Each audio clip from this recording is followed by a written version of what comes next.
Hey guys, welcome to Coven Radio. I hope everyone's doing Hello. well. How are you, Miguel?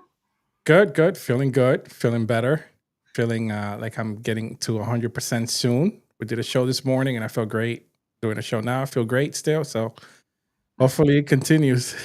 Yeah, that was a good show this morning. That was a really interesting project. Yeah, Yeah, I they're think definitely very interesting. I'm just definitely need to do a bit more of a dive on that. It was super interesting. Yeah, those guys are really cool. They know what they're doing. I think that they have a really good project that is gonna really go far. So we'll definitely stand behind them and see how they do going forward. We definitely want to bring them back into the show eventually, a few months from now, just to see how they're doing and that kind of stuff. But I will definitely keep an eye on them. How you been? How's everything? Yeah, good. Been really busy. So you can probably see to the right here, we've got a new Mystic Moon drop. So I thought I'd just share that with everyone. Oh, Yeah, so it's the Hare Moon. That was the full moon that was on, I think it was Wednesday night. So she's called Ostara. So it's considered really like there's a lot of folklore around hares and gazing at the moon, that's really cool. which is a really weird thing. So, so apparently it's very lucky if you manage to witness a hare gazing at the moon. It's like a talisman of good fortune and rebirth and new beginnings and all that kind of thing. So, and particular in Japanese folklore. So, yeah, I thought I'd do a little Kokeshi doll with little hare ears, bunny ears, whatever you want to call them. And the little bell around her neck is to ward off like evil spirits and negativity. So yeah, That is amazing. Thank you. So she's the new mint reward. So if you mint like 2 or more Lunar Witches, that is going to be airdropped to you. And no doubt she'll end up on a t-shirt as well. That is cool, yeah. So Yeah, I can see this on a t-shirt. Like 100%, I can see this in a t-shirt. Yeah. That's so cool. I've got the last was last month's. He's on there already. So I can see this one like in the back of a t-shirt, like really. Oh yeah. Oh, this. Which way am I turning it? That is on the back already. Oh, there it is. There we go. Oh, that's cool. Yeah. Yeah. That's very cool. So yeah, she's exciting. So yeah, I've already done her little trading card as well. So I've mocked that up with the scores and everything. So yeah, it's exciting. So I'm meeting up with Creepy Steve. Obviously, he was our first guest on the show. We're going to meet up and chat about. He's heavy in with the V Friends and the Garbage Pail Kids, so he's got some little tips about how to make sort of rarities and sort of what kind of works well for marketing for those and stuff. So I'm excited to meet with him. Hopefully in a couple of days. And he's been posting a lot lately, right? Yeah, he's doing amazing. So. He's super, like when people pull one of his sketch cards and they like sharing it on YouTube and stuff, ripping a pack and going, I got a Creepy Steve, so that's really exciting. It's good for our little FCW crew to see so much success. So yeah. No, that's very cool. Yeah. And I really like this one right here on the right side. Like this, I want it. Okay. I'm glad. That's the idea. So yeah, that I'm hoping to sort of start doing some test prints of the trading cards. I think the Mystic Moons will be one of ones. They'll be like the rare cards that there'll only be one printed of them. There's about 16 of them at the minute. So and then obviously I was thinking maybe I'll run a competition for holders that if they've got a witch they want to see in the pack that they hold in their wallet, we can perhaps do a little community vote and pick a few, and whoever's get picked will obviously give them a free pack, for you. Pretty cool. So yeah, I'm excited. So we need to address the elephant in the room. Oh, I know, it's quite a big elephant actually. Wait, no, wait. I don't think you know what I'm talking about. Wait, maybe you do. Okay. I decided what tattoo I'm gonna get. Oh right, that elephant. That elephant, yeah. Go on. Okay, what is the tattoo? Whoa. I gotta know. I gotta know what the tattoo is. What is this guy doing down here? I thought you were on about this guy, not your tattoo. Crashing parties left and right here. You're just barging in. I'm so rude, I do what I want. Did you even sleep today? No. We don't sleep. No? Nothing? No. Zero? Literally nothing. Just a couple of coffees. I need to sleep. We're powering through. We're gonna be okay. We're gonna get through this. Life doesn't slow down. Well, glad to have you here. Finally. About Yeah. time. I know you guys deserve better. And when I Kevin's say in the house. that, I mean you deserve less Miguel and more Kevin. That means I can't really talk about you now. Great. Can make So fun what are you tattooing yourself with? I sent Vicky the picture. Vicky, can you share it or no? Can I Are share? you able to send it to your computer and share it? I'm going to do that now. Hang on. Yeah, it's nothing crazy. I don't want to go crazy. I don't want to go super, all in there. It's something simple. Does it say like Make America Great Again or something? Me.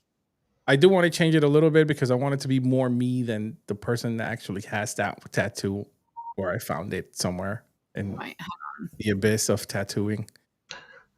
But yeah, I think this is me, right? Right, Vicky? Hang on.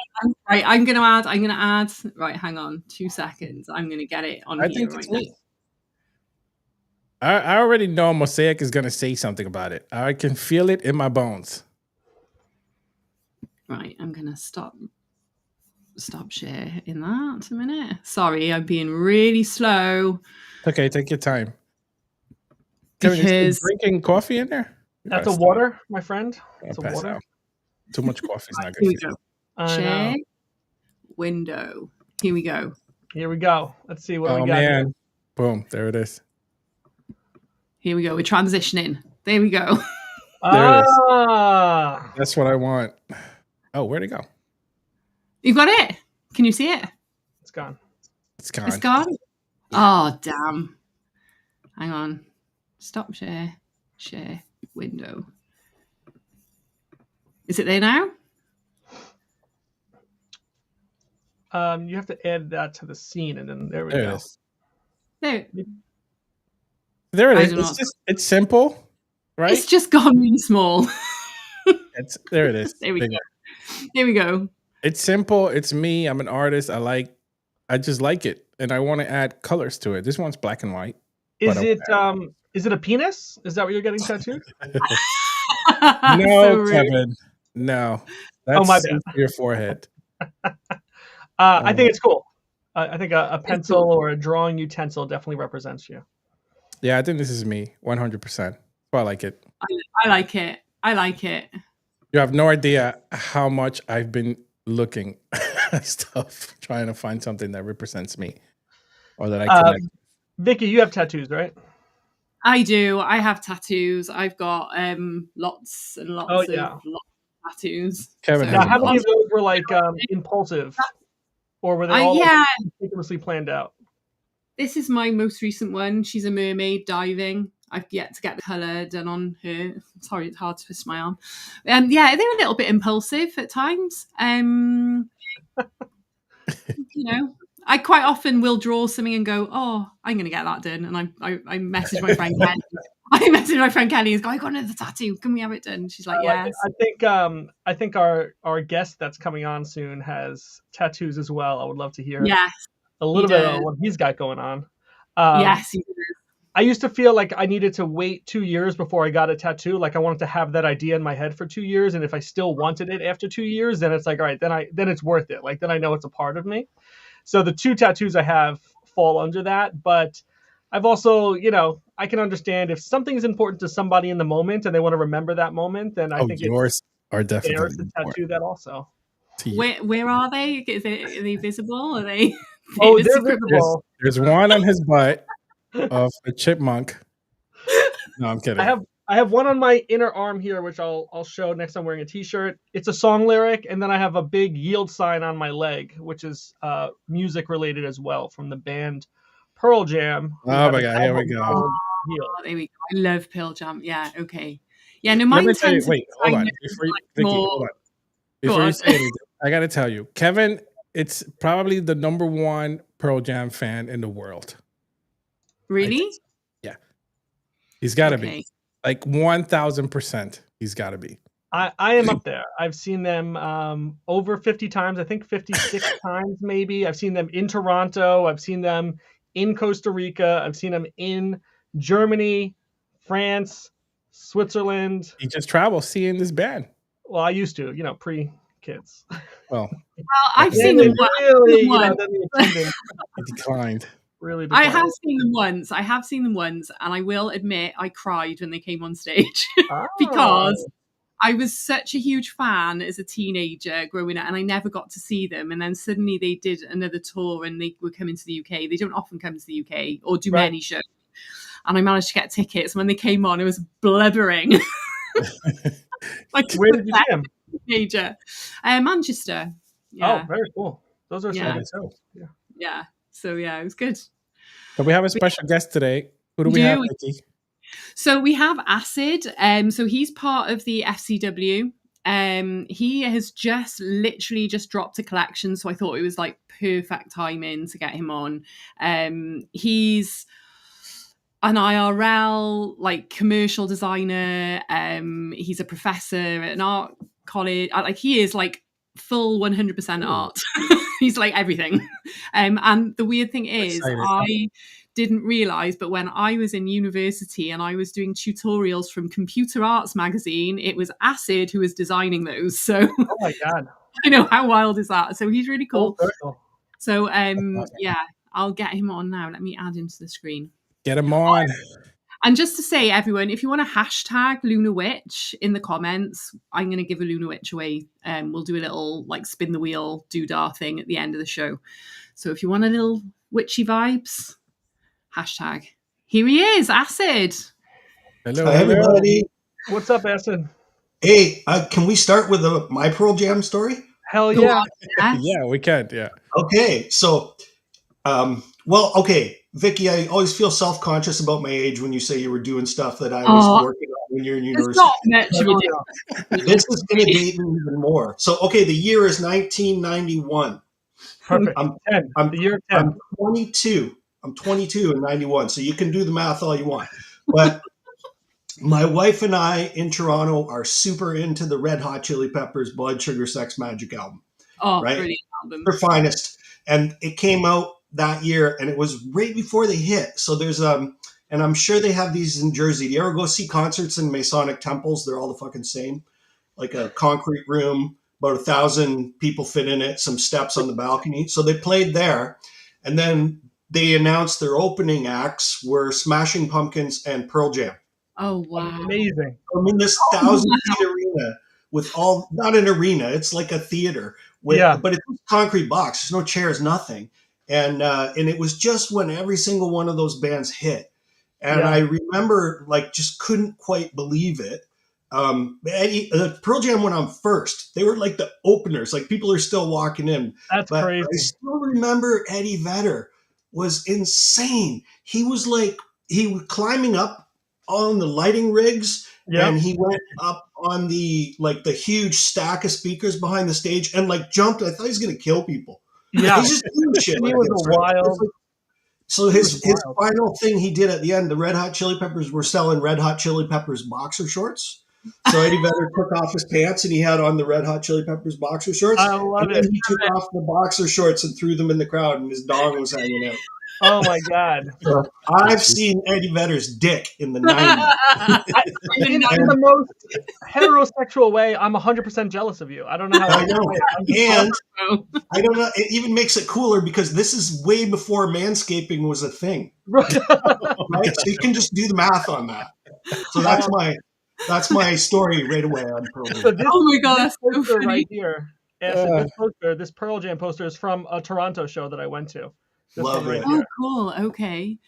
I have a friend here who's like, so I'm a Deadhead, right? I used to travel around, see the Grateful Dead when Jerry was alive. So I understand. And I think Pearl Jam are the next generation of Deadheads. Absolutely. Like the fans.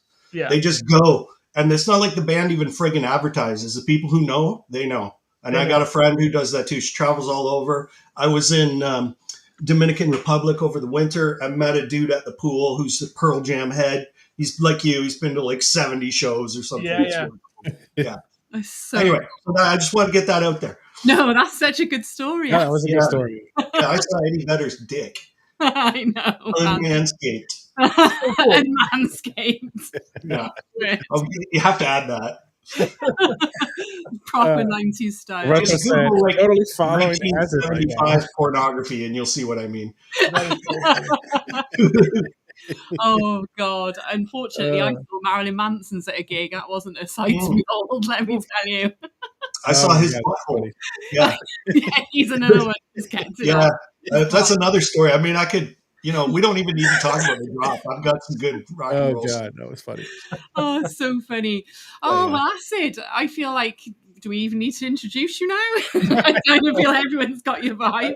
Doesn't it feel like, I feel like, Vicki, I've done nothing for the last 2 days but like talk to you and the FCW. I know. I'm getting like no work done. I'm having the best time. So thank you guys. Yeah. Oh, no, it's good. But yeah, so give us a little background of who you are and what you do, and then how maybe you ended up in the NFT world. And then we'll get into your project then that you've got just currently minting. Okay, I'm not going to try not to ramble on too much. Just saying that is impossible. I know. I'm really bad at it. So you guys are going to have to friggin' white flag me or something. Anyway. So I'm just here in the space, and I'm currently a member of the FCW, and honored. And I finally found, like, when I joined up with those guys, that I found my art tribe. And it doesn't matter where we are in the world. It doesn't matter what the gender is. It doesn't matter what your practice is. Everyone's so friggin' cool, and their work is awesome, and it's just the best vibe. And I'm honored to be part of it. And the only reason I'm there is because a good friend of mine lives down the road, and that's Skuja. And I have an IRL show every year at a place here in Toronto, and Skuja came to it, and he said, "You got to meet my community." I'm like, "Is this a thing where you rip people off selling JPEGs?" I don't want to do that. Maybe use my fucking credit card. I got to buy some other shit. What? Like, no, I don't want to do that. And then he convinced me, and he came over and just set me up, and I started poking around, and I thought it was pretty wild that, I mean, there's so many things about coming into X and crypto at the same time that are different from everything else. And you don't know until you do it. So I didn't really understand that X was such a lively, interactive ecosystem for artists and collectors. I had no idea. I thought it was just like an Instagram thing. Yeah. And so I liked the interaction right off the bat. I was like, this is community. And also, like, my take on it at the time was like tail end of 2023 was,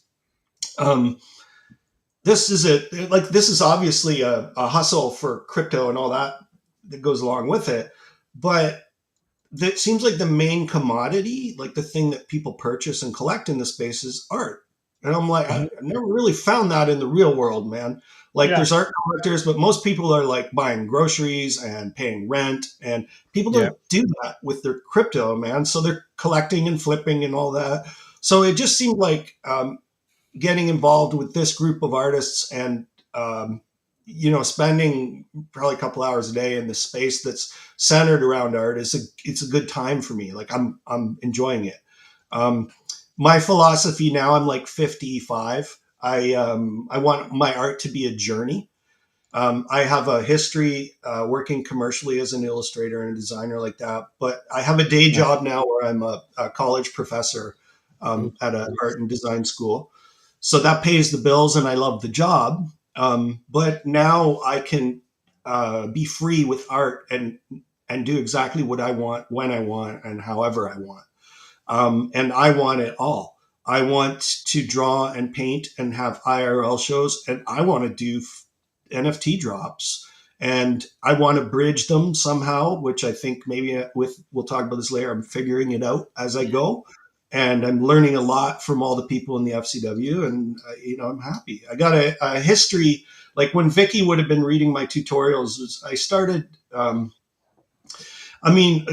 back into ancient history. I studied graphic design in college and got a diploma in graphic design before there were desktop computers, right? So I learned all the old processes and doing it by hand.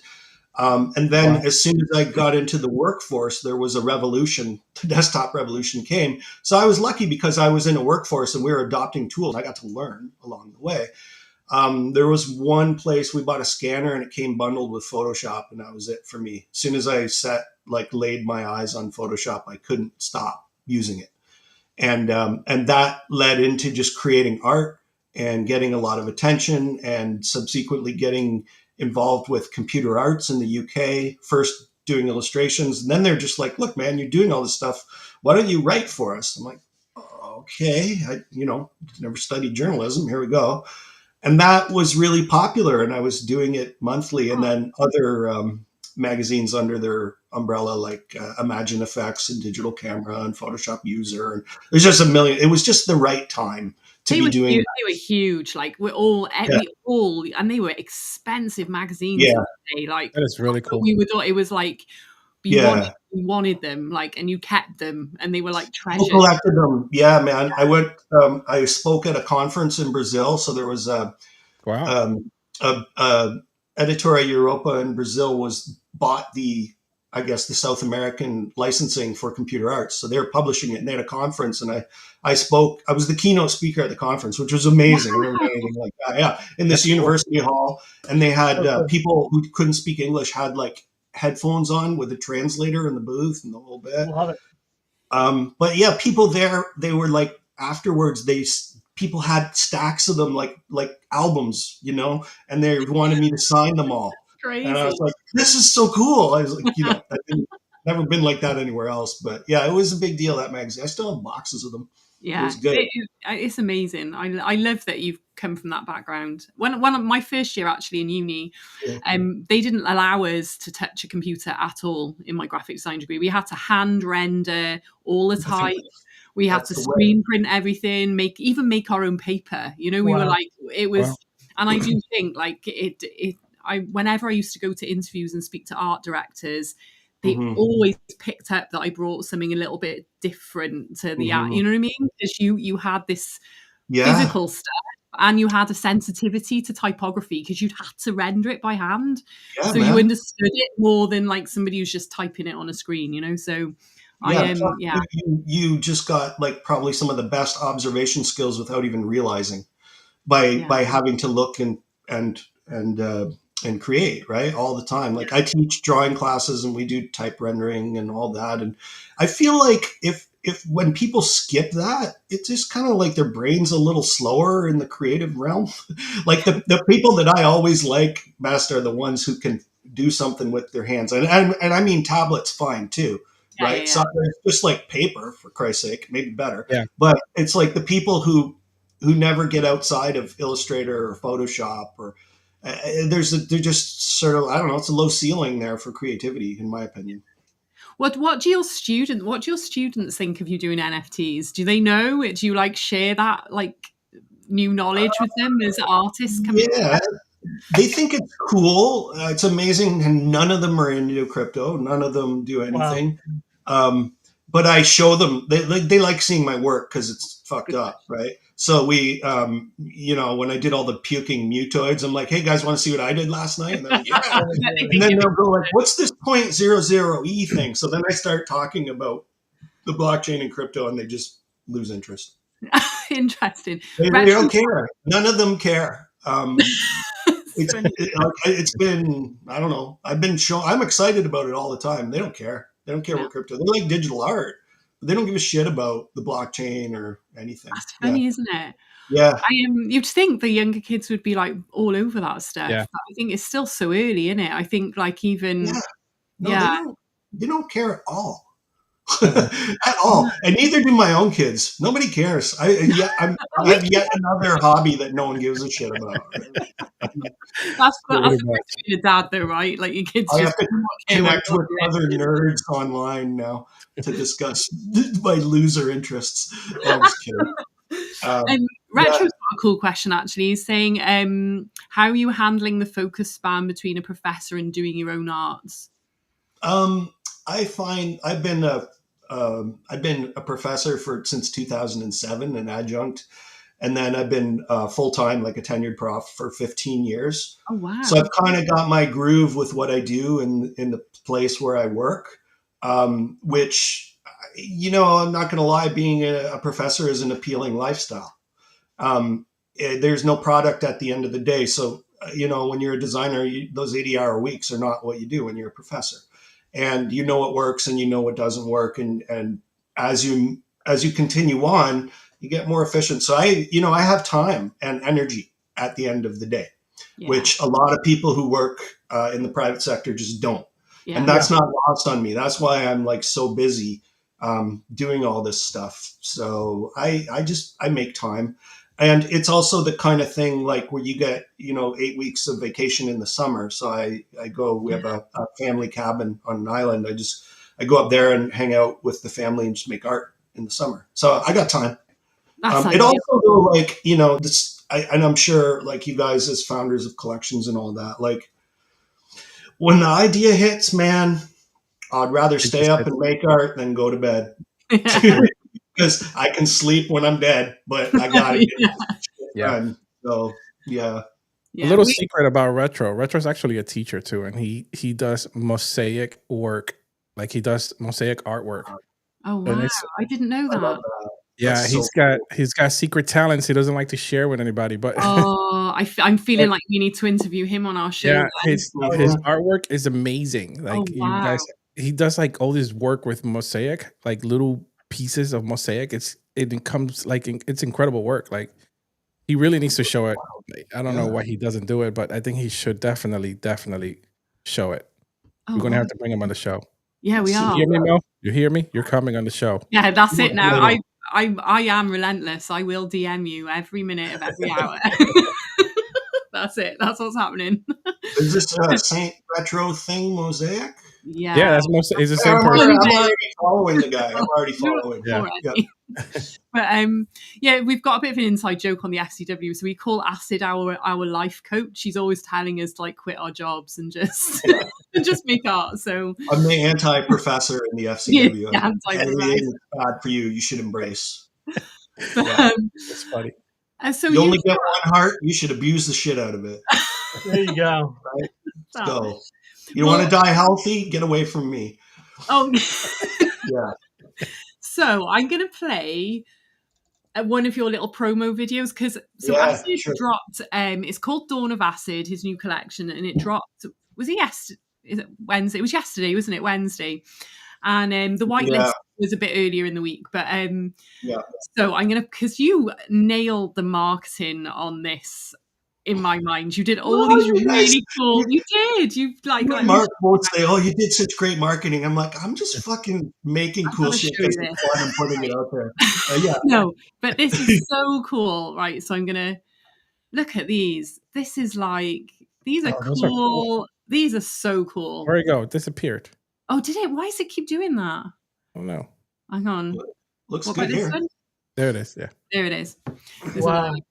That's incredible. Maybe it's not looping. Oh, that's cool. So it's just having the right resource and finding the right AI tool and writing a prompt. And then I'm going to share the collection, but let me just get it up a second. So is this video just AI prompt, or is this like Photoshop? Well, no, and it's okay. Well, the software I use, I can't remember the name of it. But it's an online pay for credits kind of thing. But you can start with your own image. So that's my thing with AI all the time. I love AI. I think it's really cool, but there's so much shit AI because everybody just types the same crap and does nothing. Yeah. So what I do is I like Midjourney because I when I'm going to start, for me to feel like it's my job, is I start throwing in my own drawings and paintings to sort of train the style a bit. And then I get there and I pull things out and I mess with them in Photoshop and back in. And that's how I kind of got the whole look of Dawn of Acid. But so while I'm doing this, I'm generating thousands of images, right? Yeah. So I take those images, the ones that I like, and maybe change them a bit in Photoshop, then throw them into the AI art app, and then write a prompt with it that says, like, the zombie is screaming, the world is on fire, it's the apocalypse, the zombie horde takes over, and click go. And start making videos till I see one that I like. And that's literally it. Oh, they're so cool. But tell us a little bit about because I was a guest artist, so there was a handful of like one-of-ones created by other artists. But what can I know I said this yesterday, but you wrote the best brief I've ever had off anyone for like creating something, right? So that's funny. Yeah. So this is this is the collection here. So tell us a little bit about the inspiration and what was the thought behind it, and a little bit of the creative process. Okay, so first thing is, if you're on the fence about getting one, there's 21 left. They're just going today. Jeez. So there's that. And Jason still hasn't been minted. Oh, isn't he? All right, okay. I got 5. Yeah. But anyway, so the idea behind the collection, like the whole thing, the brief, all of it is, well, I think like you guys probably get it. Vicki gets it. Like we're in the FCW, we all have very similar pop culture interests and tastes. Like we like fucked up shit. We just do. And we're all those people. And I'm thinking based on the Rebel Ants, you guys do too. And I know that you've probably seen Grindhouse, right? Yeah. Yeah. Okay. So I'm a Death Proof guy. Like Death Proof to me is one of Tarantino's best films. Yeah. But man, I love Rodriguez's visual depictions in Planet Terror. So here's me one night, a little bit high, watching TV. Planet Terror comes on, and I'm just captivated by the visuals. I'm pausing, I'm taking photos. I don't know why. Later, I take those photos and mix them in with my own drawings and stuff. I start fucking in mid-journey. I'm like, I've got something here. And then being in the FCW, like I've put little things on object here and there, but I'm like, like Vicky's got a collection, Wick's got a collection, Uka's got a collection. Like maybe I could do like a little mini collection because I'm the new guy. And I don't want the ball and chain of the giant 6,000 piece collection maybe yet. Smart. So, but I'm like, I could do a collection because what looks fun about a collection is creating a whole bunch of pieces that are related thematically and maybe in terms of formal qualities, like how they're created. But every single one can be different and cool. And I want to play with traits, but I don't just want to stick different glasses on the friggin' thing or whatever. And I also really, really, really want to get engaged with other artists from the side of like, I'm asking them like, hey, do you want to do it? Because as an illustrator, I'm always the guy who gets asked, even professionally. So I'm like, this is going to be fun. So it felt more like playing initially and curating. And it was like a slow simmer from January until mint. So I would start making images and then I'm like, okay, maybe I should make like, because Steve is like the king of trading cards and that he really made me appreciate them. I'm like, it should look like a trading card. I'm like, fuck, you know what? I'm going to make physical trading cards too. So now there's physical trading cards. And then I was like, the trading card is like, has different aspects to it. So it's got a main image, it's got type on the bottom, and it's got a background image. So those are my traits, right? So I've got, yeah, go ahead. Sorry, dude. I'm just rambling. No, yeah, like it makes sense to use a trading card's like the attributes of it as NFT traits. Yeah. So that's what I wanted to do.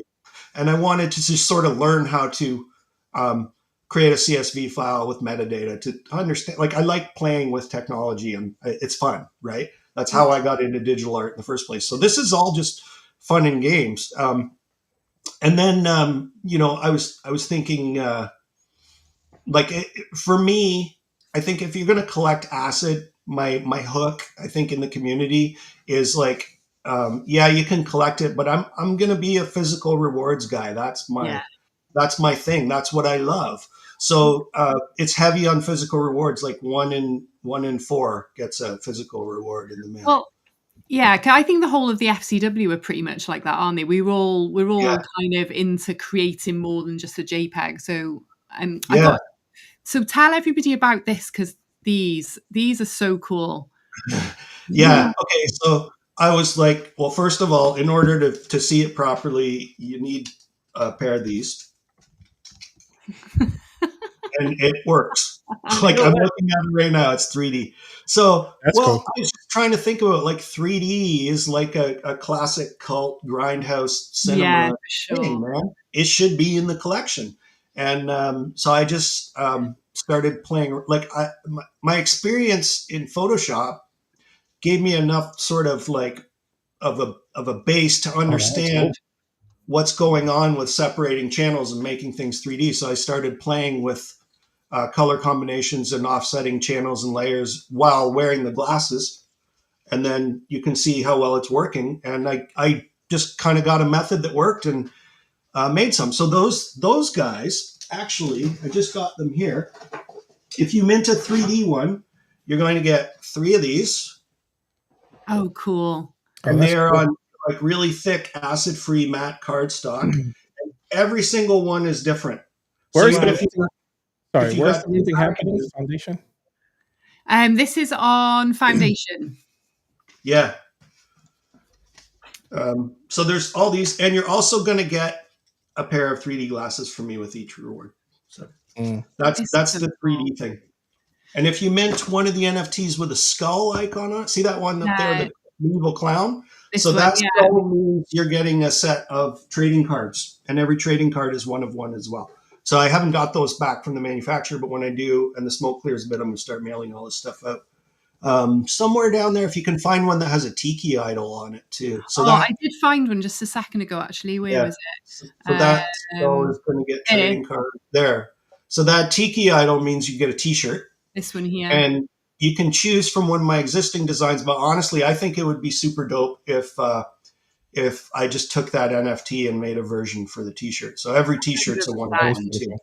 Yeah, you should definitely do it that way. So these are like $10 each right now, right? I mean, if you're looking at 0.004. Yeah, that's exactly it. When I was pricing it, I wanted them to be $10. So, I'm not giving it away, but it's also not a huge expense. No, right. Plus the option to get some of these other cool benefits. Yeah, and when I worked it out with all the rewards and everything, I'm going to break even. There you go. Yeah. Listen, guys, I have to jump off, but I'm so glad I got to meet Acid and get to view some of these projects and hang out with you guys for a little bit. So we will catch up later, but enjoy the rest of the show. Goodbye, everyone. Thank you for hanging out, and we'll see you guys later. Great to meet you. It's nice to have you.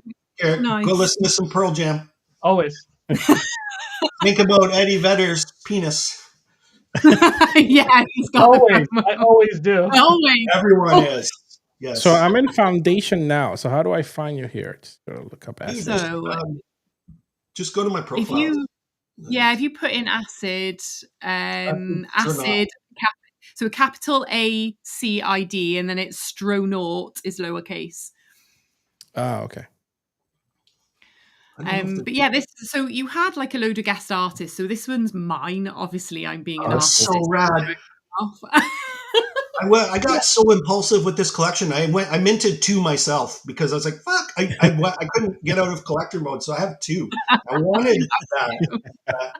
Stop minting. I'm like, what kind of dick am I if I try and mint all the good ones? I'm minting my own collection. That's so funny. No, I'm going to give them away. I've got an idea. We'll talk about it later. Yeah.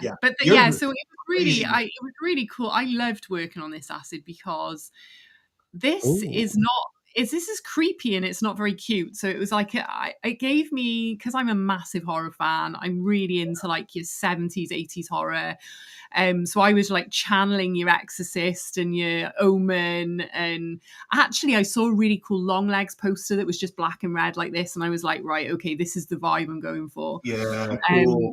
And I just, it's very different to my normal style. I mean, actually, the way I've drawn it is probably quite similar. It's just the way it's been colored. I don't see a massive stylistic departure. No, but I think most people I see a departure in terms of subject for sure, but it looks like you to me. Yeah. But I was like, I want to put from the twisted mind of the cute and creepy gang. I was like living the movie. Well, this is the thing, right? This collection, I think, for all of us was fun. And that's the goal of producing art. It should be fun every step of the way. Yeah.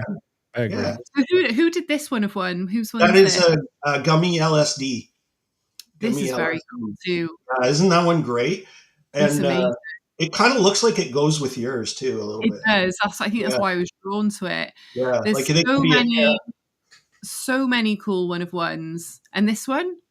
Wester Jack, who does the Crypt Reborn NFTs for Crypt Social. Oh, okay, Crypt. I'm going to try and get Crypt on here, actually. Actually, is that one minted? Oh, it is too. Okay, I didn't think it was. It is, yeah. There must be more selling. Hang on. Oh, yeah, there's 82. There's only 18 left. Oh, Christ, I need to get another one because I minted 5 and didn't get like a physical reward. I'm You get like, prize. That's not fair. right. That's Cyber This one is epic. Cyber Ocelot. Oh, She's so great. Talented. And you know how cool she is? When I first came into crypto, I couldn't get Tezos in Canada. Like I didn't know about exchanges. I was just trying to buy it through a wallet. And somehow I was in a discussion talking to her going, look, man, I really want to mint something, an object. It looks like you guys are having so much fun. And I was like, I can't buy a goddamn Tezo here. And she's like, okay, hang on. I just sent you 10 Tezos. Oh. And I got started minting NFTs because of her. That's and so cool. Wow. I paid her back. But I mean, it was just like that to me was like, I've had, I think I've been really lucky that from the moment I've come in, I've been fortunate to meet endless amounts of cool, supportive artists. Yeah. And Cyber Ocelot is one of them for sure. Yeah. And it makes me really happy that Metalhead collected this one because Metalhead, Cyber Ocelot, and I are avid collectors of Gummy LSD's Acid Punks. And Gummy keeps dropping these things. So like they go so fast that we keep checking object for the notification by the time we're on X. But we hook each other up. Like if there's 3, I'll buy 3 and I'll send one to the other 2 and vice versa. That's so nice. Yeah, I just love the space. I love the vibes. I love the people. It's just this collection feels like the ultimate celebration of all of that to me. I'm assuming this is Creepy Steve, right? Steve, yeah. I'm not sure who got that one. I'd have to look. So this is on base, correct? Yes. Yeah. Base ETH, right? You got it. Okay. Trying to mint right now. That's right. These, I just cannot stop looking.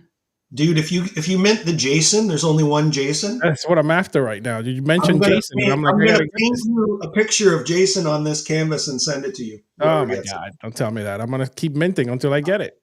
Well, the other thing too is I minted one that comes with a t-shirt reward. So I've decided that whoever has the most mints is getting that NFT and a t-shirt that goes with it. Yeah. I don't know who's minted the most yet, but that's it. Oh, so this is BB's 1 of 1. So we had BB on last week. That's cool, yeah. So can you believe the work that people like? I was just like, I couldn't believe these things are just coming at me over the months, right? I'm like, this is the greatest thing ever. Why does anyone do anything else? Like, look at the friggin' artwork that's coming in. Yeah, people minting. It's a retro minting one. Yeah, a cyborg. You got a cyborg. I love it. Yeah, these are cyborgs are good. You got to have cyborgs in a collection like this. And you know, Vicki, I don't think I told you this, but you turned me on to Late Night with the Devil. And there's a certain look to that movie, and that was a very influential in this collection. I'm obsessed with it. I can see that. It is that 70s vibe. I spent hours on Pinterest then pinning like horror movie posters and I was like obsessed. And when I decorate my studio, I'm gonna get some and put them on the wall. But I've actually got a really cool I'll show everybody here. This was a physical I had off Acid. So you got the sparkly eyes. I know, it's so cool. I love that. It's always sat behind me whilst I'm working. Here we go. But yeah, so how many did you say were left? Only 9 now.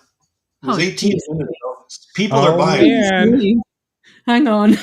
I'm panicking. I'm gonna look. I gotta have a peek here and see if Jason has showed up.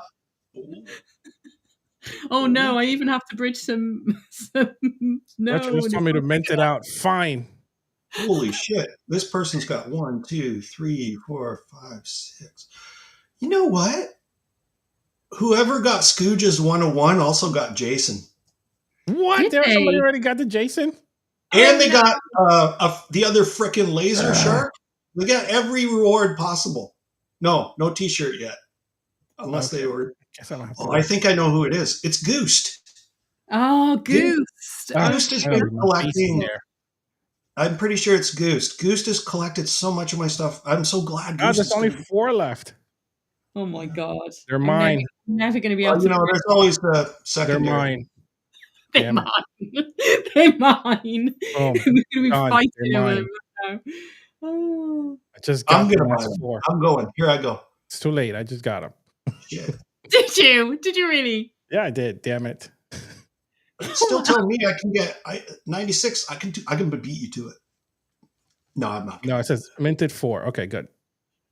Let's see what I Well, got. mint it out then. This show is now the mint party, I guess. I guess it is. This is what happens when you come on the show. Well, it didn't take long, did it? Let's refresh. Hang on. Damn it. Refresh. Updating new NFTs. I want to see what I got. I'll tell you what, dude. I'm gonna mint them and I'll sell them to you for $50 each. Oh. Come on. Oh, I got some cool ones. Oh, look at this. I'm gonna look at what you got. I have like a flying lady, Dawn of Acid. Let's see here. Which one's that one? That one's different than the rest. Pretty cool. Yeah. See, the thing I like about Foundation is it shows them on the activity in the order that they're minted. But you got that flying lady is Captain Futon's 1 of 1. Is it? Oh, that is nice. That. Yeah, and that's a physical painting. And the other thing too, I'm sorry, I'm just so caught up in the excitement. I'm not doing a good job of saying a spiel, but anybody who gets a 1 of 1 of an artist that I have NFTs from, I'm going to send you one. So I've got some Captain Futon NFTs, dude, and we're going to exchange wallets. I'm going to send you one of his. And the only reason why I can't guarantee it for everyone is basically Scooge's fault, because his NFTs are like super rare and retro, like really expensive. Retro got nothing. That's Danny's. That's Danny's 1 of 1. You meant? Yeah, I got that one. That one's nice. Yeah, that's a physical canvas he's painted. Mm-hmm. So cool. That is wow. Cool. Well, you just minted out. Congrats. Amazing. Yes. That's so cool, Acid. Such a great day. This is what we do, people listening out there. I'm amazed. Thank you. So that one, is that yours, dude? Let me look again. Hold on. Because that's a t-shirt. Yep, that's mine. You get a t-shirt. Oh, that gets a t-shirt. Oh, yeah. So my thought was, and you tell me what you think, is I remove the background trim image and print it on a black t-shirt like that. So it has the frame with the stuff and then Dawn of Acid underneath, just like the NFT without the background trim. That is so cool. I like the one with the car. Awesome. I got one with a car on it. The car one is really... Yeah, well, really we had to have a car because of Death Proof, right? Yeah, that is so one cool. of my favorite. Oh, dude, that one too. If you look at the traits, you can see them better in OpenSea. That background trim, that's the only Chernobyl control room. There's only one. Oh, because you were the last person to see the Chernobyl control room, if you know what I mean. Yes, there's only one. The person who took this photo is dead. Like, it's one of those. These are so cool. I really like these, and I have that one too. Yeah. Oh, I love that one. Yeah, so that's the cyborgs, and then that trim photo is the alien lair. So it looked like a place where alien eggs were growing. And yeah, and if you really nerd out, you can start comparing the different subtle differences in the typeface traits. I know Vicki will like this. I will. I'm looking up in OpenSea. I like this one. I wonder if Retro has this one. Probably does. He got 9 of them. He got 9. Oh, jeez, He beat me. He beat me to like my minting. 9. He's probably going to win the most minted. Then I would think. I have to go count. Yeah, he said hodling 9. He's got 9 of them. Hodling 9. And this guy is also an art professor, right? Yeah. Yeah, Retro. He's a mosaic art teacher. Where's he at in the world? Where does he live, man? In Italy. I'm doxing him. Road trip to Italy. I don't know. I just think I like to meet art teachers. I'm one of them. I like to talk to them because we can talk about art and then commiserate about work. It's great. Let me tell you, my art teacher was an amazing. My high school art teacher was an amazing, amazing person who kept me in school. Yeah, mine too. If it wasn't for her, English teacher too. I had an English teacher who let me do my projects on like Clockwork Orange and Pink Floyd The Wall and all that instead of Yeah. Shakespeare, because I was just falling off the rails with that shit. That's Unfortunately, funny, she isn't passed it? away, but this lady used to check up on me even after high school. Like she would definitely like she was a huge impact in my life. Oh wow, that's You so got to track that lady down and give her some of your art. I was saying this to She Steve actually too. passed away, unfortunately. oh, that's Oh, that's Yeah, too she bad. passed away. So that's actually really hard for me. But she was So I'm great. sorry, man. Those people, though, like a certain teachers can make a huge difference in your life, and Oh, I've been lucky to have a few. I owe her everything. Yeah, really.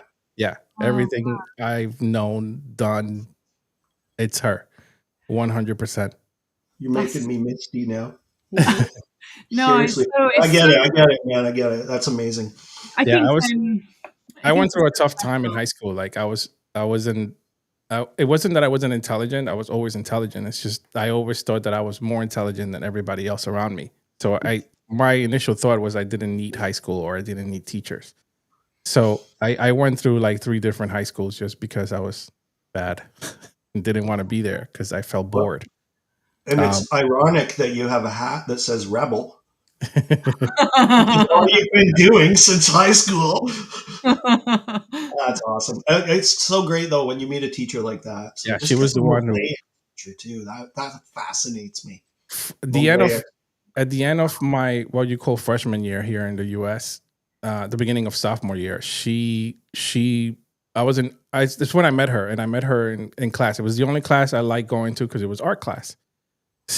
So she Wow. automatically noticed, the stuff that I was going through personally, and she like just took me under her wing, and she just ran with it. And she just saw the talent. She always told me that I was extremely talented and that I was wasting it. And she said she was not going to let me waste my talent, no matter what happens. And she did it. Exactly. She did There's it. people in the world who give a shit still, right? Yeah, There she just really is. did. Yeah. She was a force because I wasn't even supposed to graduate on time, and she forced me to take like an after school class, a lunch class, a morning class, just so that I can graduate with my friends on time. Yeah. Like she literally took the time to tell me, like, no, this is what you got to do. And even in college, she was like, she was the one that like set everything up. She was the one who put me in like this art program in the college that I used to go to. Wow. Yeah, like she was everything. Like she really took the time, and it wasn't just me. She did this for other students too. Like it wasn't just me. Some people, man, it's a calling, not a job, right? Yeah, I think she was like the little guardian angel on top of me. Not Because me though. It's just a paycheck. Oh, I don't believe that for a I minute. don't. I absolutely love connecting and fostering the creative growth of people who are engaged. I just yeah, can't believe I get paid to do it, man. Like, Yeah. yeah, it's great. I mean, yeah, there's she had a bullshit. huge Every impact. job has bullshit, but I'm not complaining. No Yeah, way. and she actually had me do an entire mural in the school gym. Oh She's wow. like, no, this is what you're gonna do. Because there was this, it was a big thing. There was this class I didn't want to go to, and I was really fighting her on. And she's like, all right, I'm gonna talk to the professor, and during this time of class, we're gonna have you go downstairs to the gym. We spoke to the principal. He wants you to do a full mural on the wall, and that's what I Amazing. did. The entire period I was in that class, I was just drawing this Well, huge then you mural. had a mural under your belt too. That's pretty cool. Yeah, Oh, yeah. there's a. This was really like a really big mural. I have a picture I posted somewhere. I think it's in my Instagram. Might be on my Instagram. Not sure. That's good. But it was like all the mascots from all the high schools and stuff like that. Like Oh it wow. was pretty cool. Yeah. That's That's awesome. That's a like good teacher, man. You're that's lucky. life changing, isn't it? When you find somebody Yeah, it was definitely life changing. Like I owe will her support you everything. like that.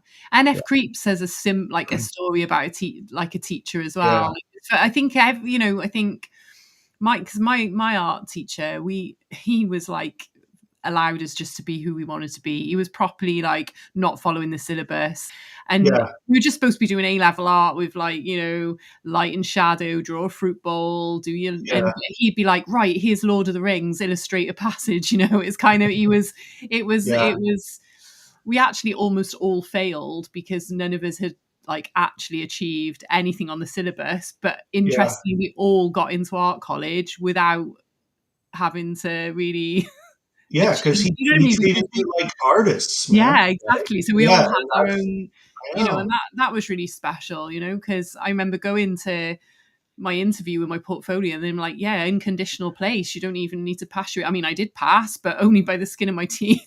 But yeah, art college were like, we want you here. Like, you know, it's same thing, man.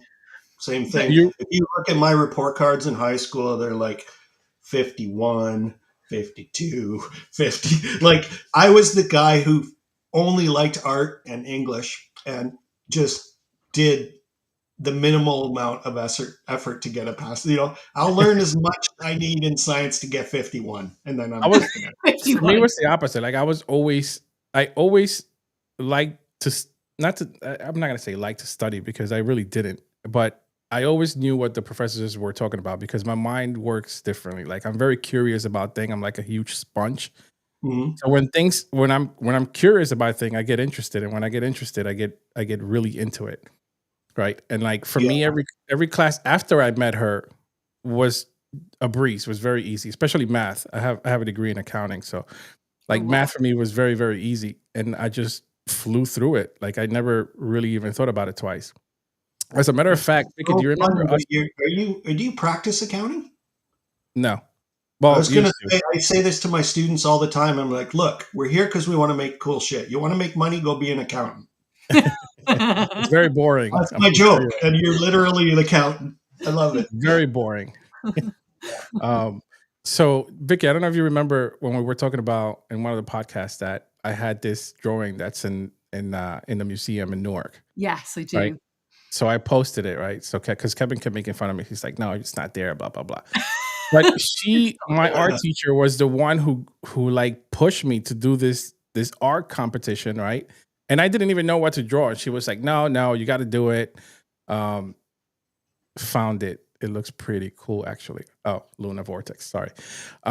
So she forced me to like do this painting of whatever I was thinking right at the time. And I'm like, you know what? I really don't want to do this. And then I started looking outside my high school because outside my high school, you can actually see, you were able to see the Twin Towers into New York, right? Oh wow, cool. So I'm like, all right, I'm gonna do this. This is what I'm gonna do. I'm gonna draw a realistic painting. It was a painting of the Twin Towers, right? And it was like a view from like a street view from like the high school I was in, and you could see the Twin Towers in the background. And I actually won the award at the museum. And Kevin doesn't think it's there, but I'm 100% sure that it's still at the museum there. Oh wow! Because a week after I won the award, the towers collapsed. That's when it happened. So you have one of the last paintings of it. Yeah. My remember that thing I told you about my dog? I'm just going to run out for like 2 minutes. I'll be right back. Okay, guys? Yeah. Sorry about that. I'll be right back. No, that's fine. I just saw on like Kevin's made a comment. Hang on, what's he saying? His proof is him being awarded. I had to remove Acid's logo just to read it. You know why? Because I sent Kevin. Sorry, I still have the rough draft painting I did in pencil here at home. Oh wow! So I found it and I sent it to Kevin. I'm like, here's the proof that what I have. And he's like, no, it's not the one. Blah blah blah. But it was the one. I called cool, yeah. Yeah. So rude. So bad. No, but yeah, I can't believe Acid's minted out. That is insane. I told him he would in a couple of days. I said, I could feel it. You can see in his studio behind him, actually, there's all his physical paintings he does. Yeah, he does a lot of cool stuff. I can see it in the background there. It's a bunch of stuff. It's the same thing, actually, from the collection in the background, but physical paintings. That's what it looks like. Yeah, they are. So I've got actually some of his other stuff that maybe Rossi's away. Yeah, so that's what I was going to ask you, because I was looking through the page and I see that he has other he's got this alien collection, and then this was just like this was like a test he was testing before how the mint would work and everything. So he just did these, which are really funny, but they're really cool. And then, so what have we got? Acid Reborn. So these were like a fun little collection. I've got quite a few of these. They were like little stamps, and I just absolutely love them. And do you know what? They make great little faces for your Apple Watch. So I have them on my. But yeah, these are super cool. And there were. So I loved some of these. Cool. I like these little retro kind of almost like Pac-Man vibes going on. Yeah, these are cool.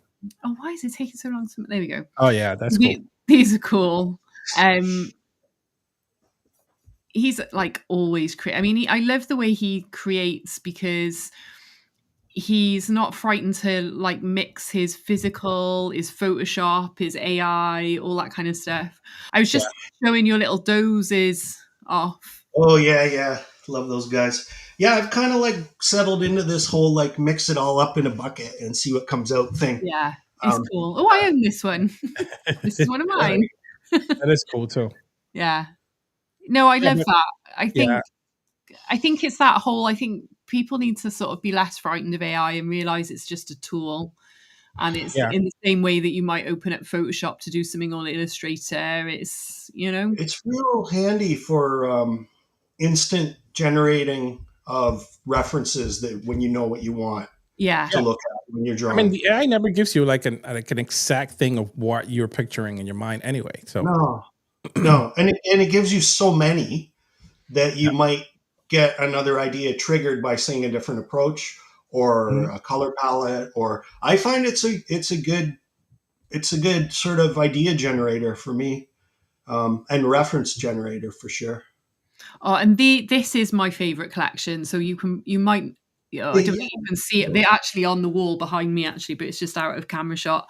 So I've got a few of these. They're like kind of crazy album covers. They're just so freaking cool.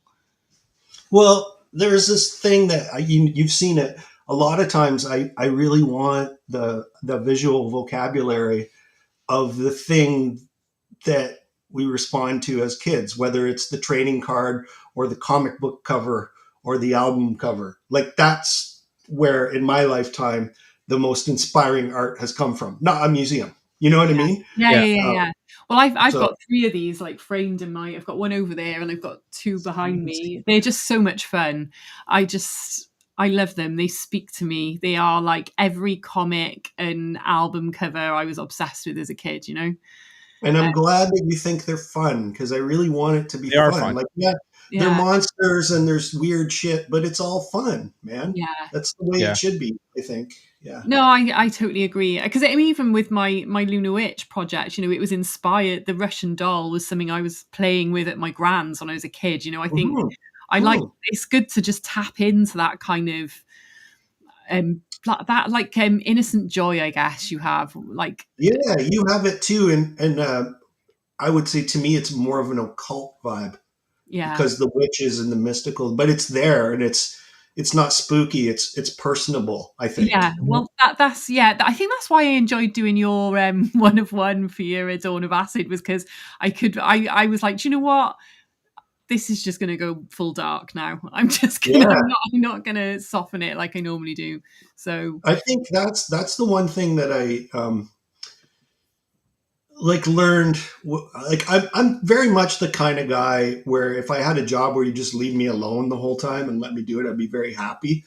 But I have been in positions at work where I've been a faculty lead on things. So I need to wrangle certain people and look at the group and go, okay, this person brings this person brings that. And you start to figure out how to just grab someone that has killer potential and just let them loose. So the brief that I gave you guys was not dictatorial, but I called it the vibe explained. And I'm like, this is the vibe I have. What do you think? And then it felt like all of you guys really responded to that approach very well and just did your version of it. And it was really cool. I've never done that before. And it was like an artistic high point for me, honestly. It was super fun. Cool. How do you feel about the whole AI thing from the beginning? Like people saying that, no, it's not art, blah, blah, blah. Like, how do you feel about that? I've been, I was the first generation of Photoshop artists, and that was killing art. And I was the first generation of desktop computers, and that was killing art. And, whatever, like digital people got into the world of illustration, and that was also going to be the end of the world. And now AI is the end of the world. And I think, like I got turned on to it by this artist, Jeff Soto, who's like a California painter who's just playing. And I followed him on Facebook and stuff. And he actually got me interested in crypto in the first place. He started minting way early on. And I was just like, what is this? And he was taking AI. I think it's really important that I saw this artist that I like taking AI and messing with his own work in his own way with AI. And that basically, I just went, I want to do that. Like, I don't have any interest in opening up DALL-E and going, make a photorealistic picture of Donald Trump covered in hamburgers. Like, any idiot can do that. You know what I mean? Yeah. It's just, Yeah. but if you, I think I'm a process-based artist, meaning I fuck around and find out, right? So Yeah. if you spend some time in AI and you fuck around, you will find little things to include in your own practice that are uniquely your way of doing it. Yeah. It's Yeah. got a framework like that. And Yeah. that's what I really like about it. Yeah. But I don't want it to be the be all and end all. I still want my hand in there. I still want it to feel tactile and all of this. And Mhm. like, in terms of like the whole hysteria about AI and the end of the world for artists and all that, I really just don't care. Because the sky has been falling for my entire career and I just do what I do, you know? Yeah. Yeah. That being said, there was a time when Vicki was reading those articles and I was publishing books and I was illustrating for computer arts. I made a good living off of that. I don't think you can now. No, No. I So, think that you were you know, lucky to be in that boom era, because I was just post that, and I yeah, remember when I wanted yeah, to be a graphic designer, it was a real boom industry, and then yeah. the iMac came along and it all became accessible at home, and Mhm. suddenly anyone can be a graphic designer, And and no then we longer saw are the you worst thing. design ever coming out constantly with people who had no concept of No, theoretical principles no, or it's respect for typography, where they just grab the glyphs and stretch them to fit. You're yeah. like, what are you just stretch the Mona Lisa? What's the matter with you? It's Garamond. You can't do that. Like, yeah. So they didn't care. I It know. is a funny thing. So Yeah. I definitely think you wouldn't be able to do what you did back then. Now it has No, changed no, so no. Yeah. much. I mean, I could do it, but no one would care, and I wouldn't make And any so many money. people do it for free on YouTube now, don't they? You know, like I'm not Yeah. very good in Mhm. After Effects, because I quite often I'll do a Yeah. brand and someone will say, "Oh, we want the brand to have some sort of animated logo mark or whatever," and I'll sit through tutorials and I'll achieve it, but then no one will ask me to do that for so long that Yeah. then I have to start again all the time. But I just get all that off YouTube. I don't have to buy a Well, and that's the magazine or thing. Like, pre-YouTube, a guy like me used to pay his mortgage by selling books about it. yeah, Okay, Yeah. figure that out. And now it is the kind of thing that culturally we expect to have for free. yeah, So, you know, um, I was lucky to be doing all of this at the right time, because if I'm doing it now and not even trying to monetize it. yeah. So yeah, Yeah. it's the world has changed, but not just because of AI. No, No. People's expectations and the abundance of free media, I think, Yep. has yeah. really Yep. changed it. Yep. Yeah. I, You know, I I definitely agree. Sorry, Miguel. that's Even okay. me, You like, know, I listen AI. to podcasts all the time, but once in a while they'll be like, okay, we're moving to Patreon. You got to pay $5 a month. I'm like, well, see ya. Not listening anymore. Everything is a subscription now. It's crazy. Yeah, Yeah. Everything. Yeah. What I was yeah, gonna say is that when AI first came out, like AI art, I was a little skeptical at first. I was very opposed to it. yeah, And there's podcasts where me and Kevin are talking about it.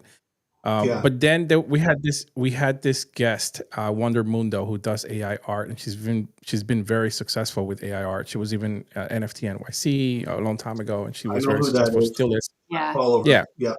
yeah, yeah. She's been in our show. She's So she great. brought a yeah, she's amazing. She brought this perspective into my world that I didn't think of. Right? She said how AI art can help people with disabilities become artists. Right? Really? And Yeah. yeah, and then I never thought about it that way. And I'm like, you know what? You're right. Like, people with disabilities, they can definitely use AI art to portray what they're feeling, or be an artist basically. And I thought that was just a great use case for it. yeah, And after that, my whole mentality changed. It yeah, does. I've got a friend who's like a lawyer, and every once in a while he'll play around in DALL-E and send me an image, and he's just enjoying being creative a little bit here and there in Mhm. his day. And it's easy and accessible, right? So I don't know. Yeah. I don't think AI's bad. I just think humanity's bad, man. Agree. Every time we get something good, there's too many people who fucking turn it into a nightmare. Like, Yeah. so Agree. you know, 100%. there's no real solution for humanity except for, you know, the big red button. I think it's like any art, like anything. There's good and bad, isn't there? And there's people who do it well and people who do it badly. And you know, and I also feel like I'm not in a position to judge anybody's art. No. I don't like. I mean, I've missed out on so many opportunities because I won't play ball. Like if I'm gonna have a show, it's because a gallery says, Derek, do you want a show? Like, I don't fill out those open call things, anything juried. I'm like, who's evaluating one artist against another? It doesn't work that way. No, because it's and then so like emotive, isn't it? or anything that's like a competition. What do you mean competition? It's just, you're just choosing which art hits you better. You're not, I don't know. I don't buy any of that art competition. I don't know. You get what I'm saying though, right? I do. I won't play ball with that part of the organization that's sprung up around art. I'm just not going to do it. I think we used to have that debate a lot when I worked in a studio, and we would be asked to pitch for work, and there you go. Spec. we'd have every time we'd get a new client that we had to pitch against other agencies for. They'd expect you almost to work the brief right the way through, almost to a brand, and then not pay you for it, and then you would or wouldn't get. And we used to debate all the time: do we do it? Should we do it? Is it really like, you know, rather than, they really should just be able to talk to you, look at the portfolio, and go make the assessment of, you know, and then it always comes down to them pinching maybe things that they don't pay for because they perhaps prefer another agency, but they kind of liked where you were going with the thought process. So I know. I worked in an ad agency when I was younger and did those things. And, you know, I realized that, an ad agency job for me, I was a junior art director, which meant it was a salary job, which meant I had to work whenever they told me to. Nights, weekends, and that's always how the pitches were. And I didn't get paid extra for that. No. So it's on the back of everybody. It's on the back of the studio. It's on the back of the creators. It's like, who came up with this? Like, you know, the way it should be is like, you know, I'm a client. I'm going to evaluate all these studios. The best one gets the account. Here's the money. Do what you do. Yeah. Like, that's like, you wouldn't hire an electrician and ask him to, you know what, wire half of my house and I'm going to see if I'm going to pay you to do the rest. No, it's the industry. The art industry and the creative industry is the only industry that does that. I won't do it. I won't play ball. Anything that's competition, I won't enter. I mean, I just won't. Yeah, but I'm quiet about it now because people get sick of hearing about it, especially young people. It knocks the wind out of their sails because they get excited about things. And I'm like, this is horrible exploitation. Why are you doing this? And they're just like, oh, yeah. So, you know. So Luna Vortex found the picture I posted of the mural. She reposted it. Yeah. Let's see it. Let me see if I can find it. I must have been like on 15. X. I think it was 15. Yeah. On X, yeah. Let me see if I can repost it. Oh, if you can, I can share my screen then with Let me see here. I just reposted it. Let me see. An old Polaroid picture. I think I was 15. Yeah, I was 15 years old when I did this. Post. Right. Right. Let me share my screen then. Okay. Yeah, it's that Polaroid picture. Oh, wow. Oh, wow, dude. Yeah, I think I was... How old are you? 14, 15. Oh, my God. Yeah. That's so great that teacher was like, let's get this guy to do this. He's clearly not engaged in the normal bullshit. No. Give him something to do. Let him grow. Yeah. Wow. So these were all the mascots. I mean, obviously they're not, I wasn't like the greatest artist at 14, 15, but it's there. But I mean, you did it. I'm fascinated by people who can work at the scale like that. That's terrifying. If someone said to me, paint on this giant wall, that would I'd find that so overwhelming. You would kill it. you would kill it. The way the organizational mind you have and the way that I know you, you would have the plan, you would project it, you'd have people in place, you'd have your paint picked. Come on. It's just the way you are, man. You would kill it. And then I the second definitely- time you'd be like, I'll do two. I remember I drew it in pencil first, and then Did you? and then I had she gave me all the paint and stuff. She's like, "What do you need?" And I just remember grabbing all the paint from the class and going down. It was like on a basement, the gym, and I went to the gym and I just started painting. Like that was my world for a good like couple of weeks. That is crazy. Amazing. Yeah. That's so Yeah, cool. pretty cool. That's really cool. Oh, well, Acid. My God, you've minted out, dude. It's been I know. fun. I don't know what we're supposed to talk about now. That's that was great. What a rush it's been for the last. Do you want me to come clean about my reveal? No? Yeah, do it. It's funny. It's a funny story. So, dude. So, Vicky's always laughing at me because I'm always doing shit without paying attention, like clicking on things. So every time I go into a space, there's so many spaces that say join as a speaker, as a listener, and join as a speaker's highlight. I don't look. I just click. And then all of a sudden I'll be like working away or I'm outside in the garden or whatever. And they'll be like, oh, it looks like Acid wants to come up. I'm like, fucking, what do you, and then I'll be like, sometimes I'll pass up to it and go, oh, I did this. Or I'll just try and bluff my way through what's going on. I always know. I'll get a notification. Acid is speaking in Silly Girls, like creating space. I'm like, oh, he's done it again. Done it again. And I get up there and go, oh, well, try and say something good and then step back down. Anyway, so that's what happened with my reveal. I was talking to Steve, like Vicki was super optimistic about minting out today. And she was right. Yeah, so I was kind of rolling with that idea that it might happen. And I was saying to Steve, okay, on Tuesday in the FCW space, we'll have a reveal party, right? And Steve's all about it. I'm like, okay, I'm going to set up my mint time for 6:30 p.m., yada, yada, yada. So I go into the foundation and I'm like not really paying attention to what I'm doing. And I click on the reveal button thinking that the next screen is going to be the one with the date and the time. Mm-hmm. But I'd already passed that and not engaged in it. And then it just went reveal and everything revealed. I'm like, huh, okay, I guess we're revealed now. So, yeah. Oh, it's funny because I went in the FCW chat this morning and all I could see was Steve saying, does Acid know he's revealed the collection? I knew right away. And then I was like, I wonder if anyone will notice. And I go to bed and the timeline's just blowing up. Like, well, cat's out of the bag. I have a question. Behind you, is that vinyl records or is that books? Well, those are vinyl records. That's what I thought. That's the overflow. What you don't see on this wall is the majority of the collection. So I'm just under 1,500 now. Been collecting since I was a teenager. Yeah, immense. Yeah, Immense. I'm a record. Like, I mean, all of us here in the crypto art space, like we're collector nerds, man. Right? Listen.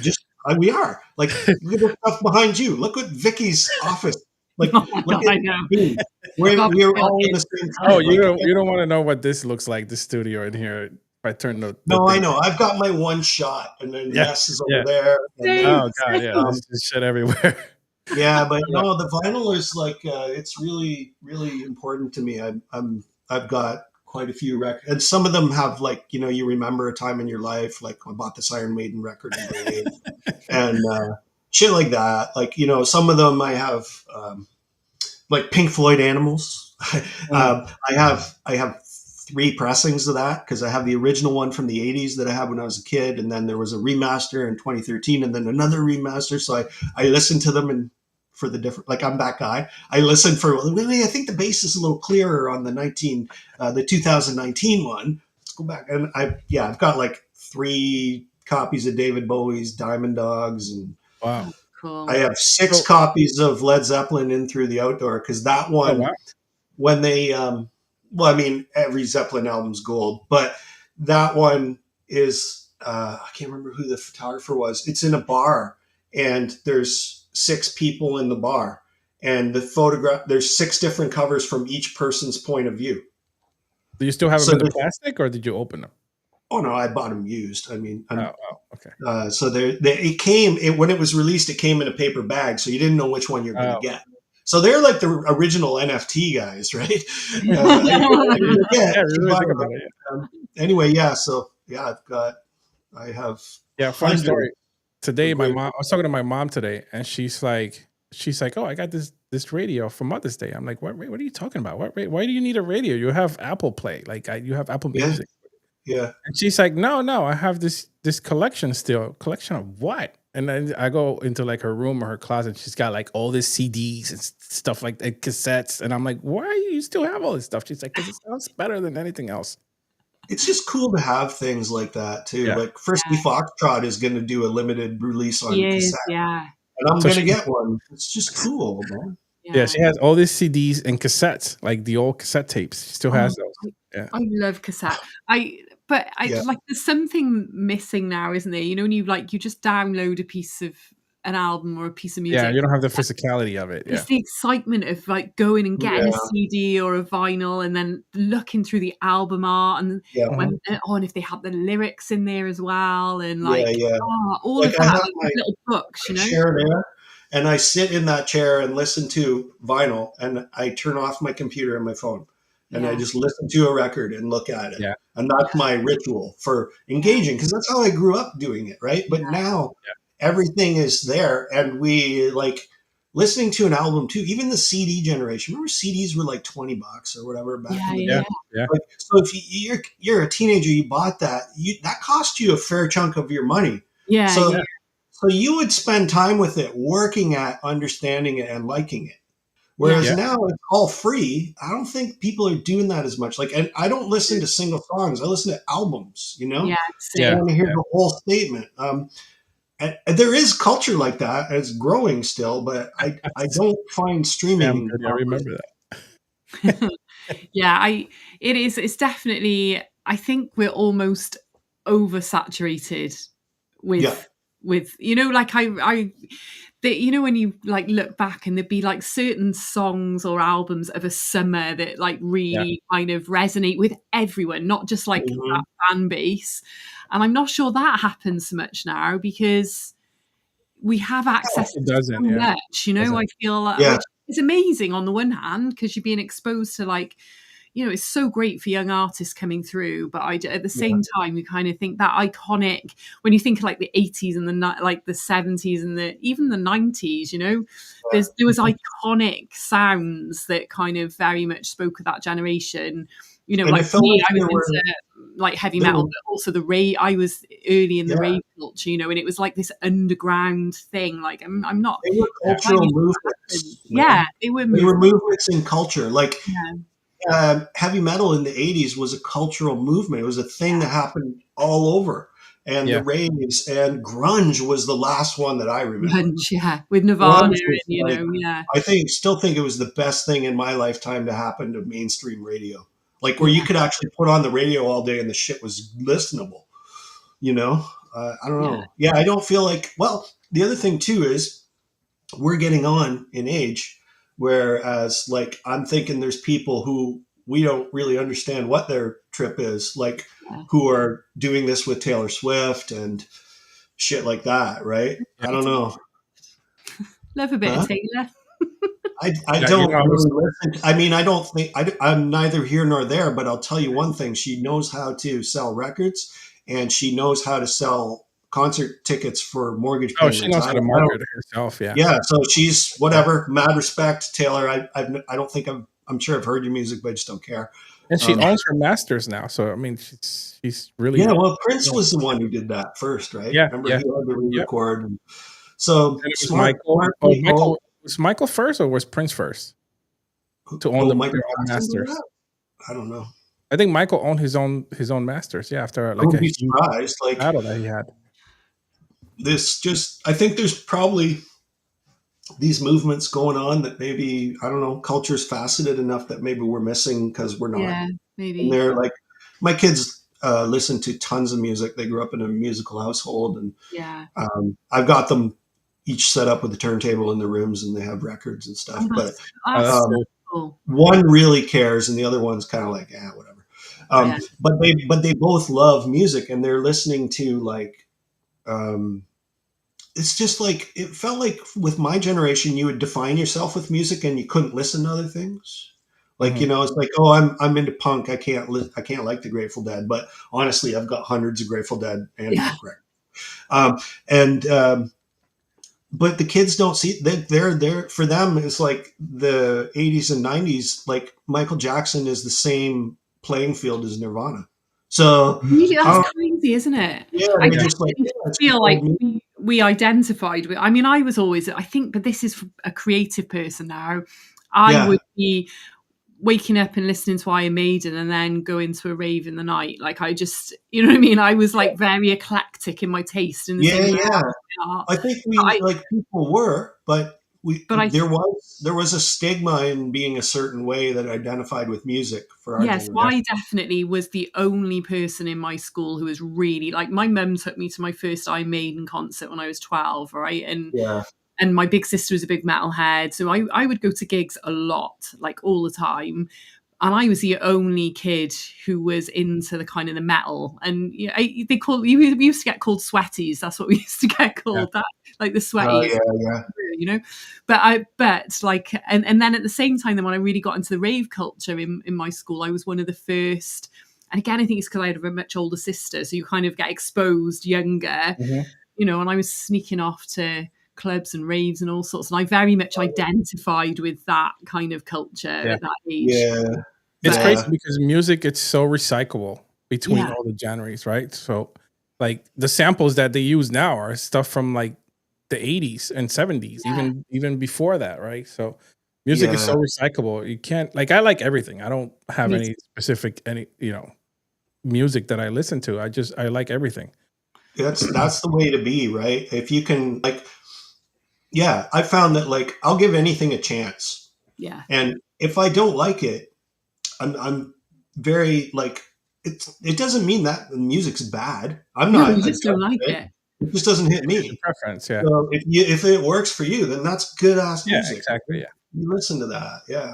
I don't think know. that's something to do with being creative. That is having that Mhm. openness to kind of I like think it's also age.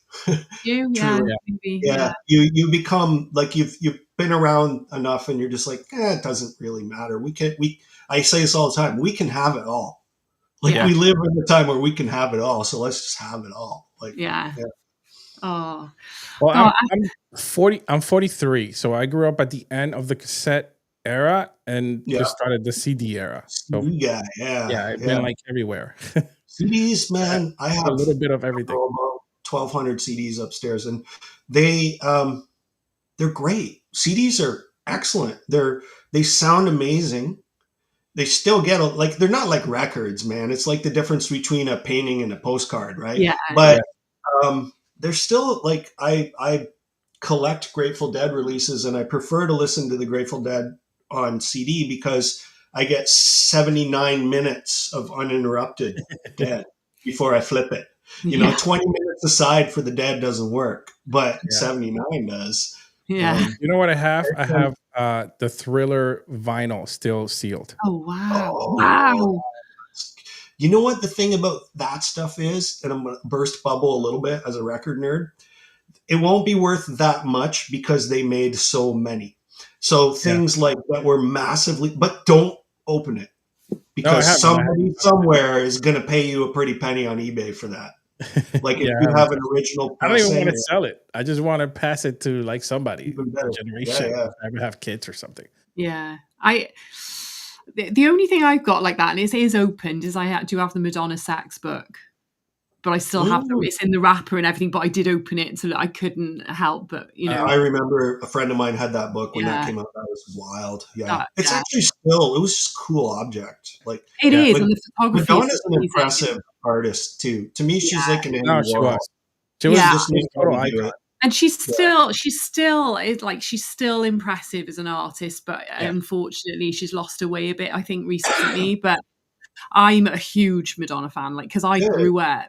She Yeah. was like the if it wasn't for Madonna, there'd be no Beyonce's, there'd be no Taylor Swift. She Yeah. paved the Totally. way Yeah. for women, Yeah. and I think people forget that. And I remember when I saw her doing her Blonde Ambition tour on telly and being like, I mean, like the first album I was ever given, I can't remember how old I was. It would have been quite young, maybe, I don't know, 7 or 8. Was Madonna True Blue, and I played and played and played and played that. And I've seen her like Kevin. I've seen her about 9 times. I think it is. I think I've seen it. Wow. But like, she's impressive, man. As an artist, she is, and mad respect for Madonna. Yeah. And she adapts, and like when you listen to her new albums, they've always moved with the times. She'll have artists featured on there that no one will have heard of yet, but they're going to be big, you know. And I kind of think she's still got that, you know. I do. Yeah. Miguel has a Taylor Swift poster in the studio. Well, and she's rich enough and powerful enough. Like she could just mail in any old shit and they'd put it out, but she's not. She's an artist. She's impressive. It's the real deal. Sure. Yeah. I mean, honestly, I don't like her music. I don't want to listen to it, but I have mad respect for her. I remember I was in high school when Like a Virgin was out and videos started to come out. And like, you know, that's when I was the guy with the Led Zeppelin jean jacket going to the Iron Maiden shows saying I hated it. But every Friday night on the video show, when I came home stoned, I watched Madonna. Yeah, I thought you did. I just like loved every minute of it, man. It's fun. I'm a huge fan. I think being the age I was growing up, she was, like I say, a metalhead into rave, but she's always been a consistent through my life of like, awesome. I feel like I grew along with her. And another concert I cried at. Why is there no Madonna witch? Why is there not a mystic Madonna? Oh my God, you should. I have thought about doing like a Lady Gaga and a Madonna like witch. You can have it all, Vicki. You can do whatever you want. It's your collection, man. I thought Gaga would probably love it because she's very much into her little monsters. So who wouldn't love it, man? What kind of asshole are you to not be honored? I mean, I've done a Joker like Russian doll. I showed Miguel. I don't think. Oh my God, I want that so bad.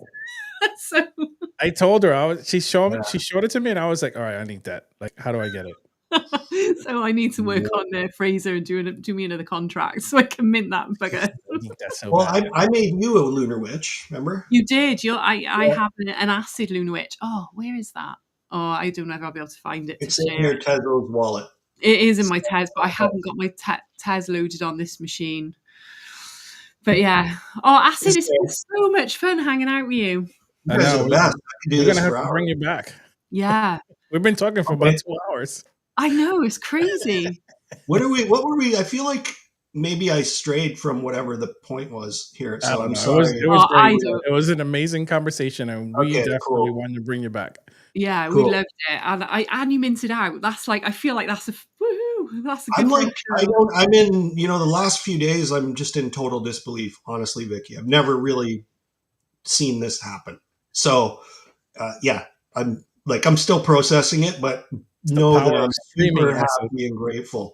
And then I'm also going through the whole, now I got to create a spreadsheet and word categories and then get wallet addresses and figure out who's going to get, but that's all fun because every single thing you do like that just makes somebody's day. Well, I just giving out those enamel pins to holders that I've done, and then seeing when they arrive and people do the share video and the opening, it keeps the collection moving, and it's big shout out to Carter. Did you see the video he shared? He'd like curated this gorgeous video with like type and music and all of him opening his, like, I was like, wow. And so when you've somebody's impressed enough with what you've done for them that they spend that time to make something to share that is really wonderful. It's really cool. It's really touching, isn't it? Like it is. You're like, wow, this is a good thing. Yeah. So anyway, that's how I feel right now. I'm just so happy and grateful. And that's good. Yeah. That's what we want you to feel. Acid, you're in our Discord too, right? Yeah, every day when I think about it, I click on that little thing to get my 5 ant poops or whatever they are. Yeah, I'm a holder. I've got a few Rebel ants. Are you minted out? Thank you. Yeah, we minted out. Okay, yeah. Well, I think you guys have my favorite trait shop because it's just. Well, you just have some cool shit in there, like the fucking nunchucks and the GM scroll, and it's just like that kind of shit. I think is really fun. That just takes the art and makes it. I can go in there anytime. load my NFTs, fuck around, post it. People like Yeah. it. It's good. We are Yeah. going to do more. We're going to do more of that. It's just the plan was that for this month for me to work on a lot of that stuff, and just because I've been sick, I haven't been able to really do much. I want to.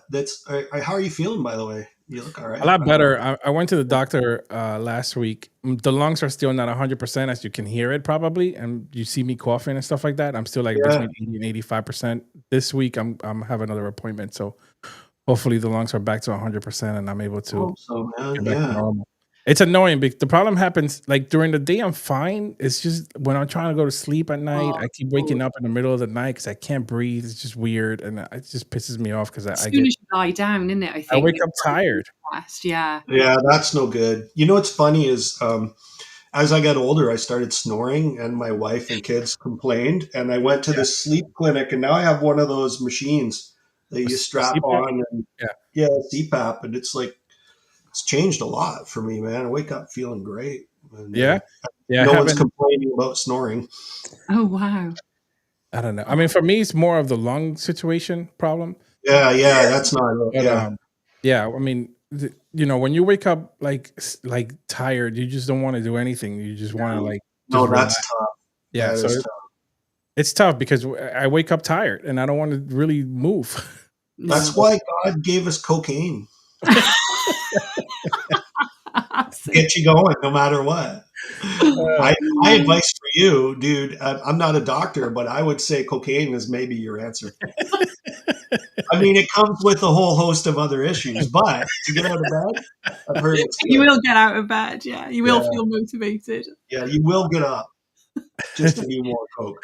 No, but I've been feeling a lot better. I mean, I've been a little frustrated lately because I've been trying to like do yard work. I've been trying to like open up my pool and do like all these things, and I just haven't been able to do anything because I can't. I get tired just walking. So that's like a 90-year-old man. Funny, but I'll get there. You will. Cocaine. Yeah, it's like cocaine. Normally it's tequila that you're in fucking New Jersey, dude. Yeah. Don't they have it at the bodega on the corner? I could buy it in any corner probably. Get it. Don't do the crack though. That'll be hard. A nice part of New Jersey. Funny. A nice part of New Jersey, is that a joke? What? No, I'm kidding. I've only driven through Jersey, but I love New York and that part of the world. Absolutely. I hate New York. Do you? I do. I grew up in New York. I mean, I lived my whole life there, so I just can't stand being around so many people all the time. Yeah, I don't mind it, but I'm in Toronto. It's kind of like a mini New York, right? Yeah. I've been to Toronto. Toronto's actually really nice. Like it's very. It is. I've been to Toronto. It's cool. Yeah. It's all right. No complaints. I like the bars. It's I had a really good story about bars in Toronto, but I'll leave that for another stream. Okay. I was actually talking to my cousin in Canada a couple of nights ago. He may try and come to New York to meet me when I'm there. We haven't seen each other for like, I don't know, in person for about 20 years, I don't think. So where does he live? He's moved recently. I can't remember, but he travels to New York a bit for work. And okay, well then we can't. We must be over on the eastern. Yeah, side. they used to live in Sudbury years ago, but God no. Yeah, not now. That's wow. That's the culture that gave us ice fishing because there's nothing to do in the winter. Nothing to do there. That's true. No, is that true? Oh god, this is so funny. Well, basically, I have gone ice fishing with people in Sudbury before, and my take is it's like golf for the winter. It's men who hate their wives and are trying to get out and get away from the family all day. And there's all these miserable guys. You guys have to excuse me. I've got like weird spring allergies, so I'm just gonna. It's okay. Just wipe your eyes. Oh god, my eyes. I think this has been our longest. Getting emotional about ice fishing. There we go. Are you all right now? Think so. Okay, good. Yeah, I'm good. So, Vicki, we've been going for an hour and 51 minutes with 207 people watching. Know, right? That's good. And I am going to have to like wrap it up though because it's my bedtime. because Yeah, it's no, like it's late for 10 to you. 1. It's 10 to 1 for me. For You're a me, trooper, man. You're a trooper. I know. Always I'm up just, I late know. doing stuff, man. and I'll It's still impressive. be up early to walk the dog. Well, she doesn't care if you get 5 hours or whatever. This No, time she for don't care. we just hit 260. She's asleep in the front room right now. She probably not even noticed Jace has gone to Yeah, my bed. dog. I think my dog's waiting for me, like outside the studio. Yeah, Sitting. Sansa won't push the door open if I've got the door shut. She just stands on the other side of it really quietly. It makes me really sad. Just like, I feel really bad for her.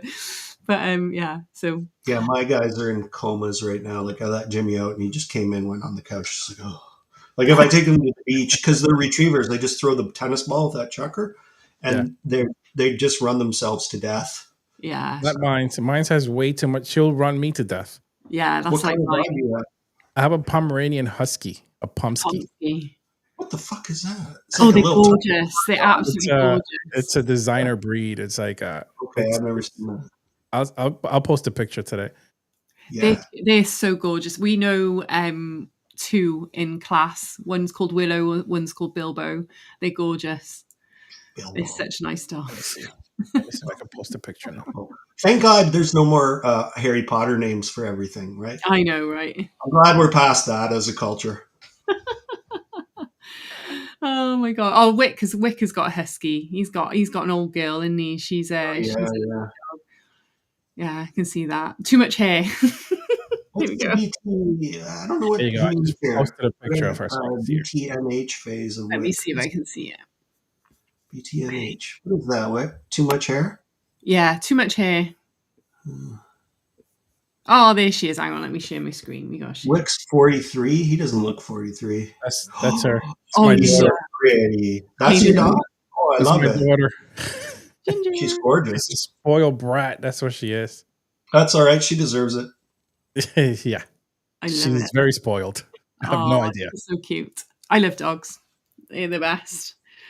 I was bought her- teaching a drawing class, and I have this one really, like, life models can be quite eccentric and interesting people. And this one guy, I was showing him pictures of my dogs, and he's just stopped and he's like, man, humans, we just don't deserve these dogs. I was like, you're right. We don't really deserve them. They're so unconditional love. They're so sweet. That's all they know. Yeah. That's all they know. Do you know what was funny though? There's a really funny series of Instagrams. If you're a dog owner, look to see if there's one of your breed. So there's one of the Vizsla, and it's like the Vizsla, the shittest dog breed, and it's all the things that they do that are really crazy, and it's the funny. It makes me laugh because you think you want a Velcro dog. That's what it says. Oh my God. And it's like, this isn't like keeping a pet. This is like surviving a hostage situation. They know your every thought, your every breath, and they still want more of you. And that is exactly, they are clingy. So if you're a Vizsla owner, you know, and you're laughing, but because it's true. I love a clingy. You love them for it. I love a clingy dog, man. I love a dog that wants Oh, snuggling and all She would that. hide in my skin if she could, Sansa. She's Oh, hilarious. we got to give the price to Lunar Witch. I know. I'm going to do a little spin now. Yeah. All right, let's shut up. Do it. Right. Let me see if I can remember how to do it.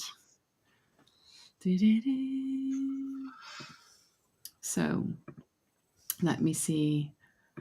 Here we go. Start. Is it? They're gonna- already popping up on secondary. Are they? What, your thingies? Are they? Yeah, 0.1 ETH, 0.066. 0.1? Nice. Someone's, yeah. Right. Cool. Why isn't it working? 10 participants. It's not doing it. No. Hang on. Settings. Why won't it start? Start. It's not doing it. Let me see if I could do it from my. Is this like your prize wheel or whatever? Yeah, it's on this giveaway thing. I see.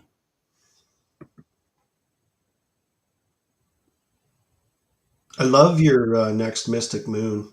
Oh, thank you. While we're waiting, so if I mint now, is that the Mystic Moon that I'll get? Yes, it is. All right. Filter by I'm going hand. to get a couple because I've earned a little bit of ETH today. So. Here we go. Is it working for you? No. It's really strange, isn't it? Yeah.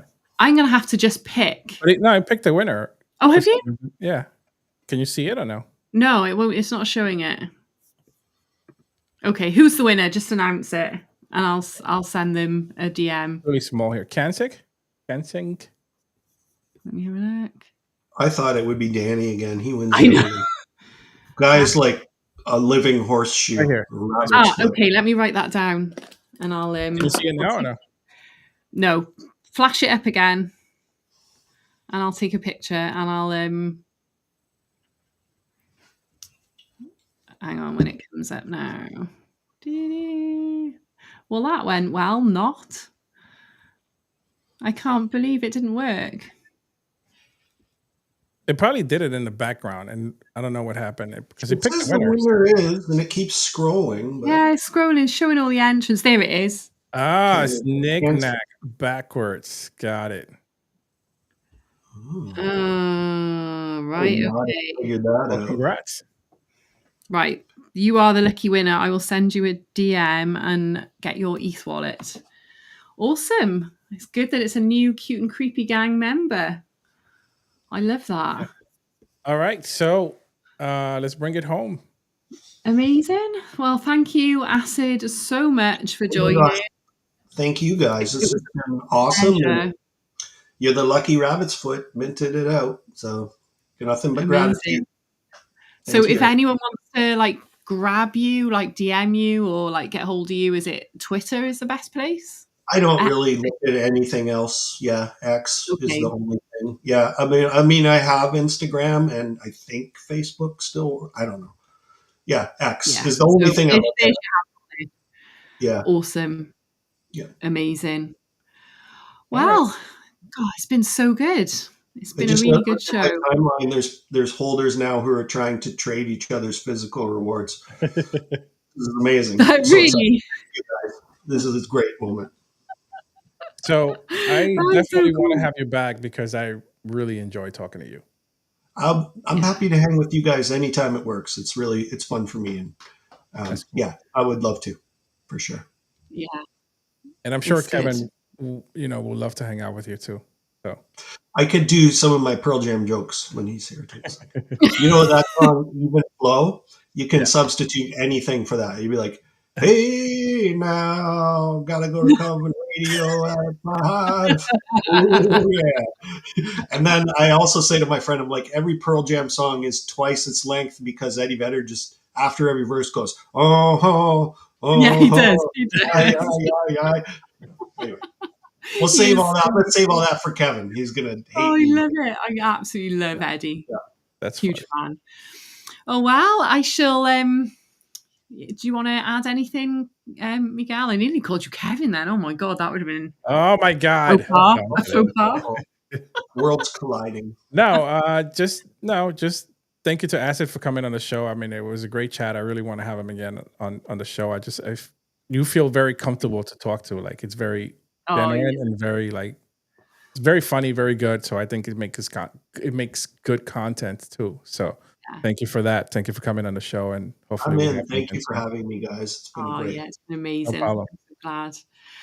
Well, I guess just wrap things up then. Don't forget to Mystic Moon, 2 Lunar Witches, cute and creepy gang.io if you want to mint one. I'm going to be doing some more competitions and stuff, I think. So watch this space. So thanks everybody for joining the show. Thanks to all the I can see all the FCW crew are here in the chat. So if I haven't shouted you out, they're always here. Who's that guy right there? Migas FX? Yes. Migas FX. That guy is in Portugal. He's minted 7. Oh wow. Well done. Yeah, and he's got I was looking at his foundation, you can wallet dive in people's things. His whole foundation is my stuff. So that's really cool. Yeah. He's a super fan. He's just the best dude, honestly. Awesome. Oh well, guys, thanks again. We'll be back to Wednesday next week, Miguel. Yes, we'll be back to Wednesday. Good. Yeah. Okay. Thanks everyone. Stay cute and creepy, and be magical and be amazing. That's all I got to say. Cheers. Good night, guys. Good night.